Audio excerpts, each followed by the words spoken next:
Tu 2001, entonces, ¿cómo fue ese 20 de diciembre? ¿De qué pasó? ¿Dónde Yo estaba en la plaza. en Plaza de Eh, Mayo? sí, yo estaba en la plaza. No se puede terminar con la exclusión sin discutir la riqueza del 1%. ¿Y está dispuesta la política a esa discusión?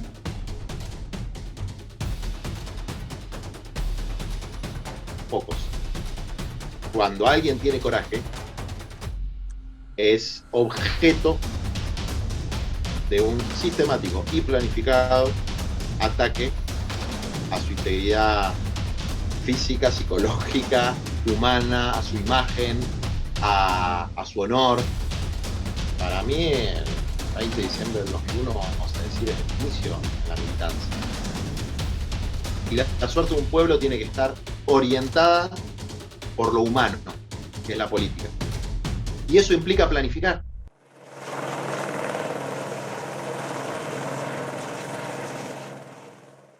Buenas tardes. Gracias. ¿Cómo estás? Gracias. Bien, muy bien. ¿Vos? Eh, en verdad, reflexionaba un poco en esto de los 20 años de 2001 que estamos atravesando en este 2021, cuántas cosas se han modificado para bien y sin embargo hay algo que tiene que ver con lo básico, en donde la sensación, y en donde te escucho, y más que te escucho te sigo, sobre tu trabajo, esto de que hay cosas que tienen que ver con necesidades básicas que siguen estando igual o peor. Eso me inquieta y me angustia y nos pone como de relieve, digamos, la tecnología avanza, nos comunicamos cada vez más fácil y sin embargo hay menos laburo, los índices de pobreza, de marginalidad, etcétera, etcétera. ¿Qué falta para el saqueo casi, te diría? Ya, pienso que la historia y la naturaleza nos da señales de alerta y oportunidades para cambiar y las desaprovechamos temáticamente. O reaccionamos de manera spasmódica y, y sin la constancia y la responsabilidad que requiere. Los desafíos de una etapa histórica signada por la exclusión social y la destrucción de la naturaleza. Esos son los signos principales de esta etapa histórica para la grandes mayoría en el mundo y lamentablemente en la Argentina ya hay una mayoría calificada, digo, que efectivamente no tiene acceso a lo básico, ¿no? A la tierra, al techo, al trabajo. Y mirando hacia atrás, los 20 años del 2001, que es cuando toda la camada de militancia de mi generación toma conciencia política, y toma conciencia política paradójicamente a partir de un rechazo a la política tradicional, a la política partidaria, a la política de superestructuras, y muchos de nosotros insertándonos en las incipientes organizaciones y movimientos del pueblo pobre, de los que habían quedado afuera de todo, y en muchos casos después como una decisión irrevocable y un camino sin retorno, ¿no? Hoy ya nuestro destino está unido a ese sector de la sociedad indisociablemente y somos varios cientos los militantes de sectores medios de esa generación que quedamos de este lado del espejo. Uh-huh. Usaste el plural para hablar de responsabilidades, ¿no? Y casi que te incluiste en un sentido, no generacional, pero hablaste de responsabilidades. Pero ¿quiénes son los responsables? La verdad, digamos, las situaciones sociales se agravan por políticas, pienso, digo, por llevar adelante. Sí, yo creo que hay responsabilidades comunes pero diferenciadas. Siempre el que más poder tiene más responsabilidad. Ahora hay responsabilidades comunes también, de la humanidad en su conjunto, de los sectores populares de los sectores medios. Es decir, cada uno de nosotros tiene una pequeña cuota de responsabilidad que no terminamos de asumir, y a nivel individual, ¿no? Y a nivel social terminamos tirando la pelota para afuera y en lugares donde a veces la pelota no está. Decía que la mayor responsabilidad está en el que más poder tiene, y uno dice, ¿y quién es el que más poder tiene? El presidente, la presidenta, la política. Y está claro que la globalización capitalista vino con una degradación de la autoridad política del Estado. Y el poder ya no reside en los Estados nacionales, o reside una porción muy pequeña del poder. Entonces,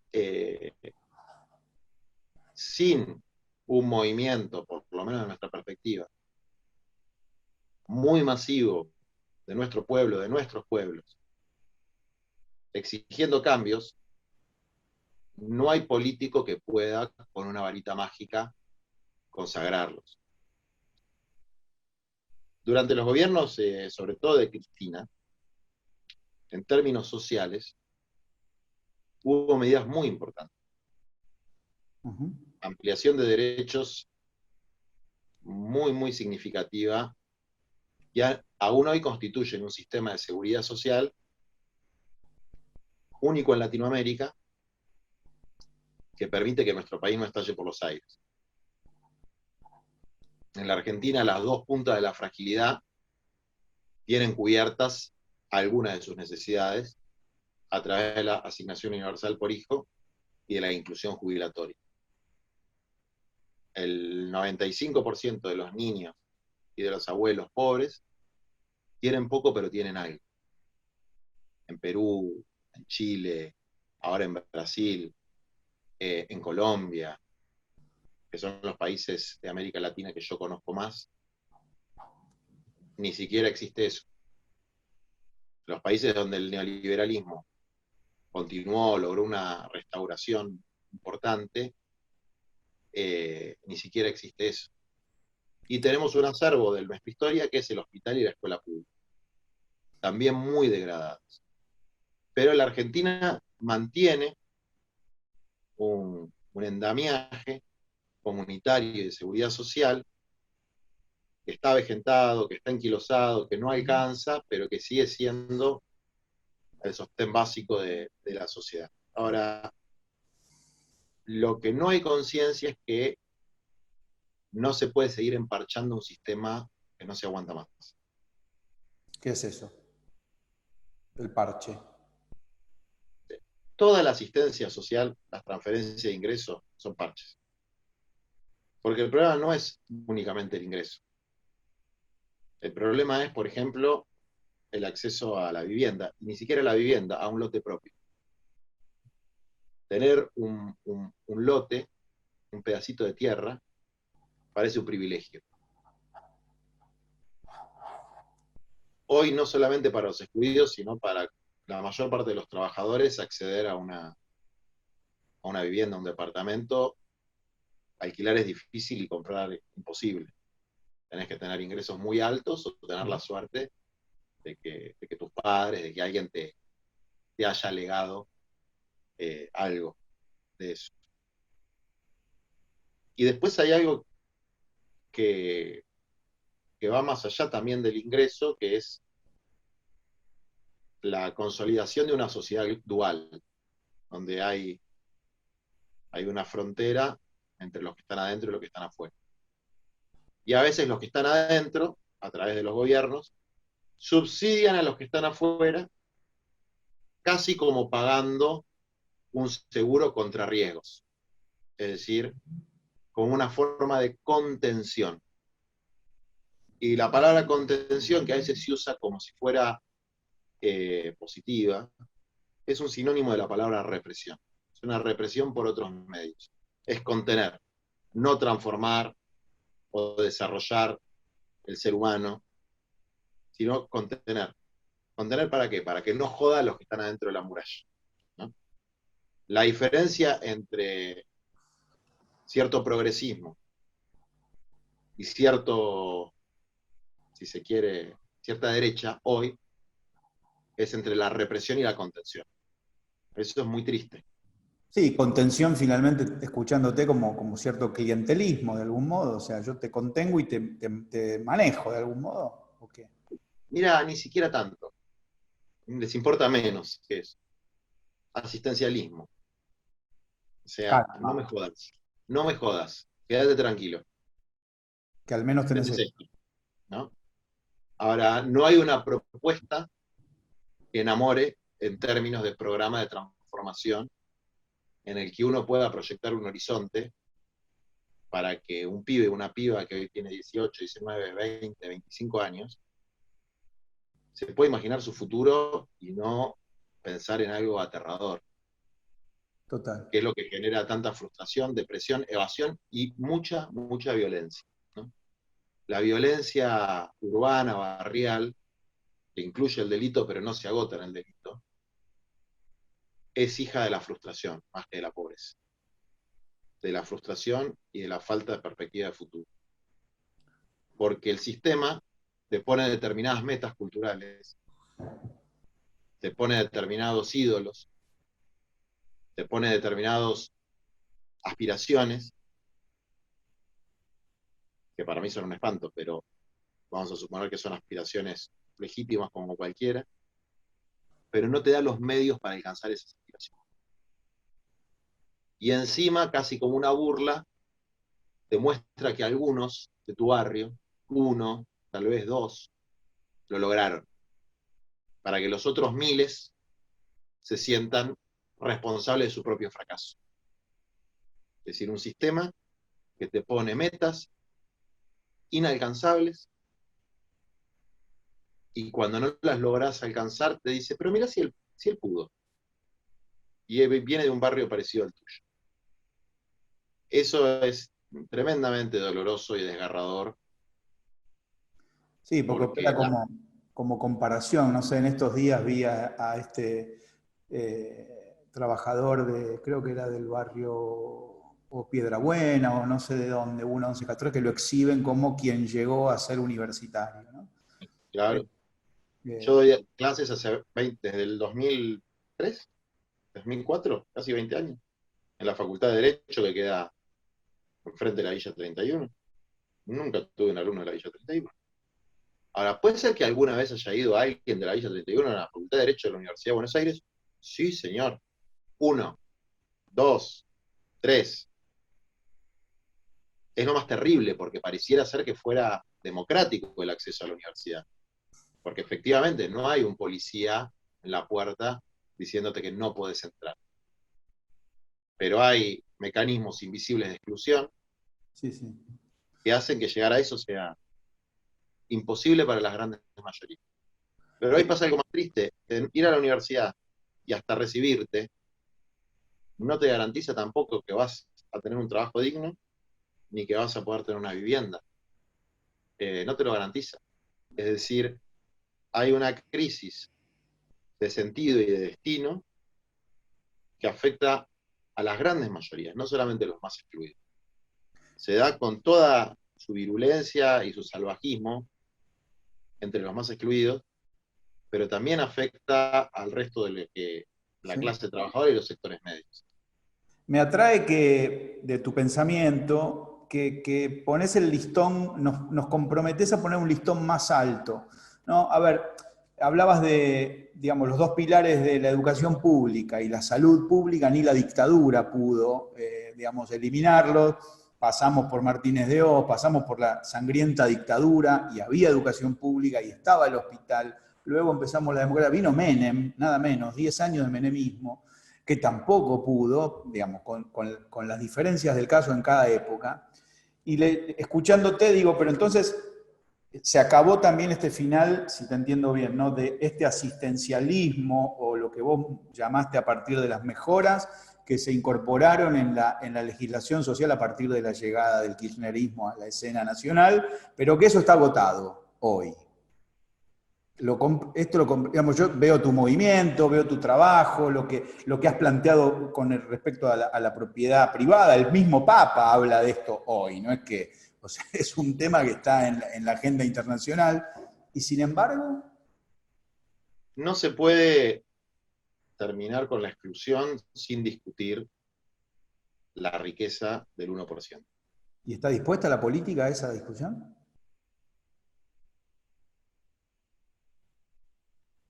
Pocos, pocos. Pocos están dispuestos. Pero sin esa discusión, sin la discusión sobre las lógicas de concentración y exclusión, no se puede pensar en resolver los problemas. Ahora, tampoco alcanza la discusión, tampoco alcanza a tener claro que necesitamos una planificación del desarrollo humano con una mirada de mediano y largo plazo, con planes quinquenales, limitando los abusos de los sectores concentrados del capital y redistribuyendo la riqueza. No alcanza solamente con tener el diagnóstico. Es un diagnóstico que en general, sobre todo en los que yo considero dirigentes más lúcidos, no solamente del Frente de Todos, incluso algunos de la oposición, es un diagnóstico compartido. Sí, y digamos, con cierta antigüedad, es un diagnóstico que tiene su tiempo, digamos, que hay... Con cierta antigüedad.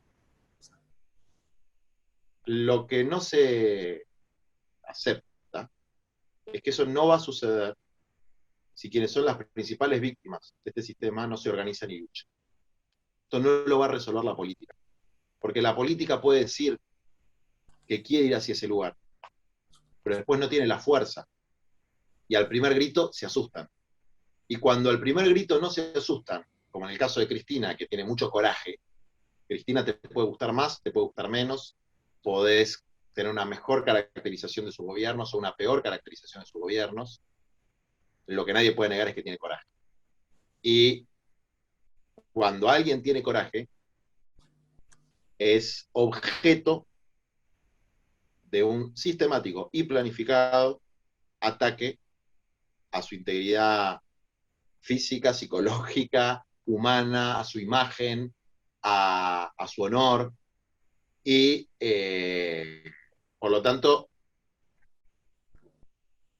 por la cobardía de la política en general, que sigue siendo en gran medida la misma política del 2001, del que se vayan todos. Sigue siendo la misma casta sin representatividad social verdadera, de políticos profesionales que no sienten como propio el dolor de su pueblo y que son caretas, que dicen algo y piensan otra cosa. Esa es la regla. La excepción es quienes tienen convicciones y coraje. Aún si tenemos la excepción, sin un pueblo organizado y movilizado, dispuesto a luchar por sus derechos, no hay cambio posible. Y todos los cambios positivos que tuvimos del 2001 hacia adelante fueron por los procesos de lucha que se dieron entre fines de los 90, que vamos a decir, la irrupción del kirchnerismo. O sea, la transformación de los Kirchner en dirigentes con políticas públicas populares es producto de un proceso histórico, no únicamente de su personalidad. Es decir, los dirigentes van siendo moldeados por los procesos históricos. Y ese proceso de movilización, de lucha, de una crítica radical y estructural al sistema político y económico que se produjo y que estalló en esas jornadas, fue lo que eligió a los hombres y mujeres y los moldeó. Y yo, si me preguntás cuál es el saldo de esas jornadas, el saldo de esas jornadas son las conquistas sociales durante los gobiernos de Argentina. Nada de eso hubiese sucedido. Ahora bien. Y la respuesta formal, perdón, me subo a eso, a mí me impresionó, digamos, la respuesta formal de cierta política sobre la lectura que hace de 2001 como un hecho al paso porque el corralito, no sé, como si fuera solo eso el asunto de todos los males. Mientras hubo 40 muertos, digo, lo viví un poco más allá sin entrar en calificaciones, cuando fue la muerte de la Rúa, también que estaba el macrismo en el gobierno, pero cierta reivindicación a su figura, como si a él no lo hubiera tocado la decisión política de esa época, ¿no? Además de la represión criminal, vos sabés que yo fui uno de los presos a disposición del Poder Ejecutivo Nacional de ese día, de esa jornada. Además de la represión que hubo en la plaza y en otras plazas, hubo como se combinaron distintos movimientos del pueblo, ¿no? En los barrios, además de los saqueos, que eran como la versión más desesperada de la situación, hubo mucho movimiento, Sí, claro. mucha protesta, hubo mucha movilización barrial, pequeña, local.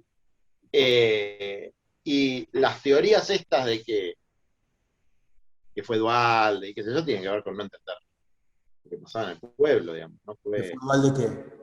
Que fue Dualde el que incentivó esa Saqueo. idea de que hay un político manejando a los pobres diciéndole que vayan a cortar rutas. No es real, digamos, ¿no? O sea, ahí hubo una verdadera rebelión del pueblo frente a un orden que no se aguantaba más, un modelo que no se aguantaba más. Y Perdón, esa sopa siempre me interesa porque, digo, rebelión social más lectura oportunista de algunos dirigentes, que no te digo que te llevan de las narices, pero digamos que aprovechan, digo, de esto está hecho la historia política de la humanidad, digo, eso por ahí también sucedió o no fue determinante para la renuncia, sobre todo de la Rúa, que estábamos, me acuerdo, se esperaba, la guita del fondo ya llega, eso nos va a salvar. No sé, no, de la Rúa no tenía ninguna posibilidad de seguir siendo presidente, o sea, ¿no? Hubiese tenido que matar miles de personas. ¿No? Ya había un hartazgo que no se aguantaba más, digamos. Eso no había margen para que él siguiera siendo presidente. Después, desde luego, la, la, las intrigas palaciegas determinan si es Juancito, Pepito, etcétera. Pero el proceso histórico subyacente llevaba fíjate que lo que pasó con Maxi Darío, ¿no? Tiene que ver con que Dualde no escuchó cómo sonaba la música. La historia lo echó Dualde. Total. Dualde no escuchó que con la represión no se podía. Total. Que si no se le abría la mano a los sectores del poder económico, no había gobernabilidad posible. Si se reincidia en una suerte de reivindicación de la política como de la política tradicional y de las instituciones tradicionales y de los empresarios tradicionales, no había gobernabilidad posible en la Argentina sin un proceso de reformas. Que fue lo que efectivamente sucedió, un proceso de reformas. Reformas que se quedaron cortas, que no tuvieron la profundidad que tenían que tener. Más allá de cuestiones casi anecdóticas de corrupción, y digo casi anecdóticas porque la corrupción lo que hace es desmoralizar, más allá de la plata que se robó a alguno u otro.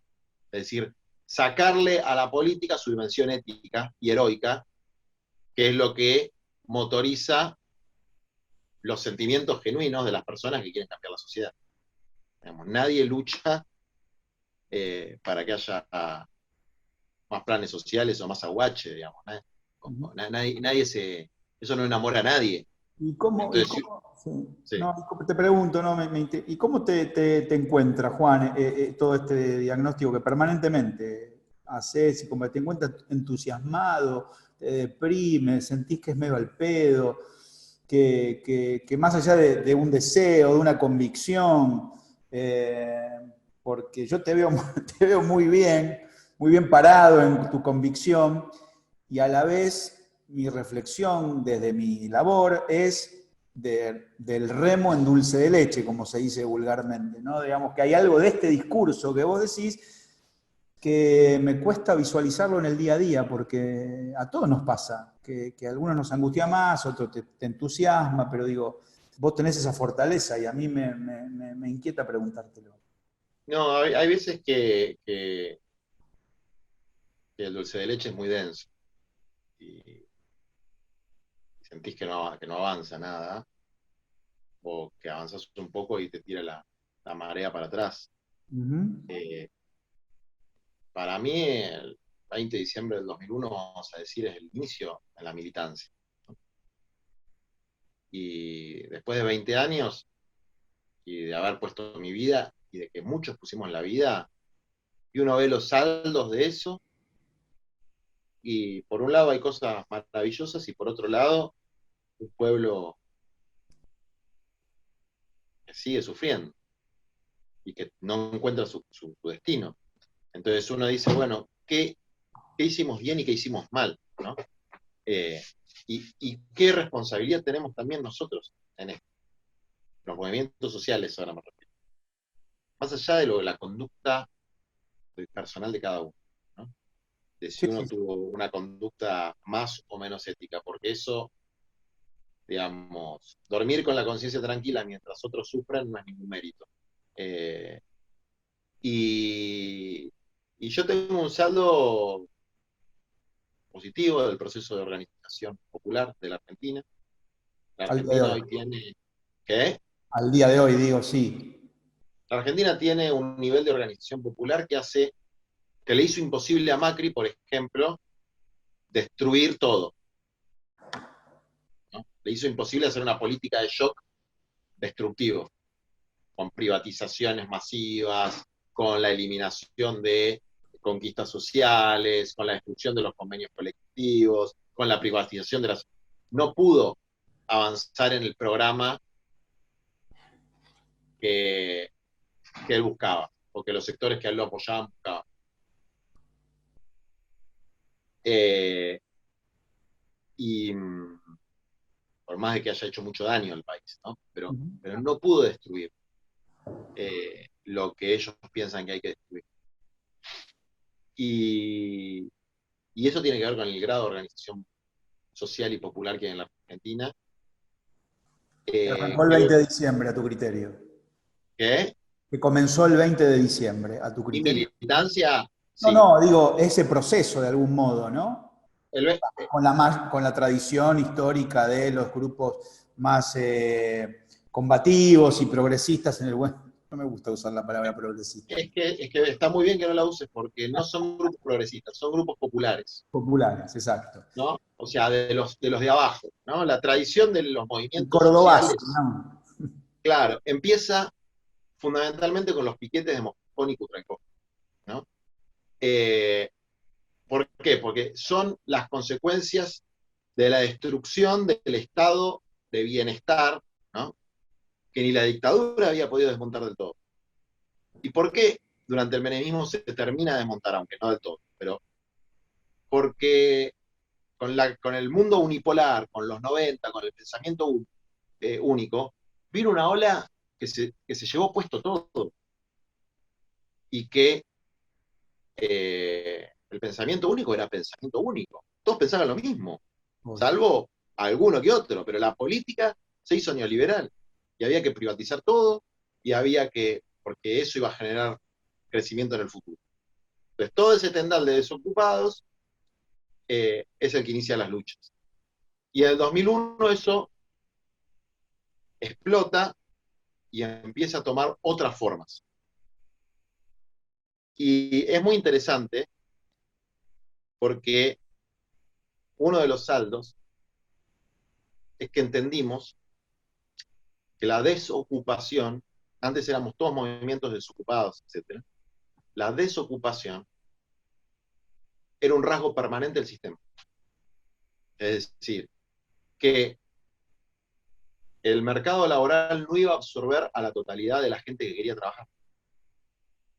Que eso no iba a cambiar, por más políticas neokeynesianas que hubiera. Uh-huh. Porque es un rasgo del capitalismo en casi todo el mundo, salvo en los países nórdicos y en algunos lugares más, pero incluso en Estados Unidos, que la automatización, la robótica, la deslocalización, todos los fenómenos nuevos del mundo del trabajo, hacen que exista una población excedente para el mercado laboral. y en los países dependientes como el nuestro mucho peor. Entonces, que en vez de organizar el territorio y los desocupados, era la organización de la economía popular. De cuáles eran las tareas que nos inventábamos colectiva o individualmente, en cooperativas o cada uno por su cuenta, los rebusques para conseguir lo que antes un obrero conseguía en la fábrica. Perfecto. Y a eso Finalmente, llamamos economía popular.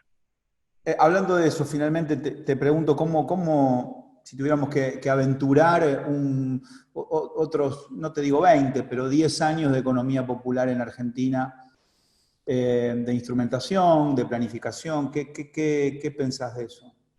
Creo que es el momento de definir la necesidad de recuperar esa capacidad que también se perdió en los 90, que es la capacidad de planificar. Es decir, la esencia del neoliberalismo no son las privatizaciones de empresas públicas, es dejar librada la suerte de un pueblo al mercado. Y la suerte de un pueblo tiene que estar orientada por lo humano, que es la política. Y eso implica planificar, decir, bueno, ¿a dónde va a ir las nuevas generaciones? ¿Dónde van a vivir? ¿En qué ¿Planifica terreno se nuestro van a Estado? instalar?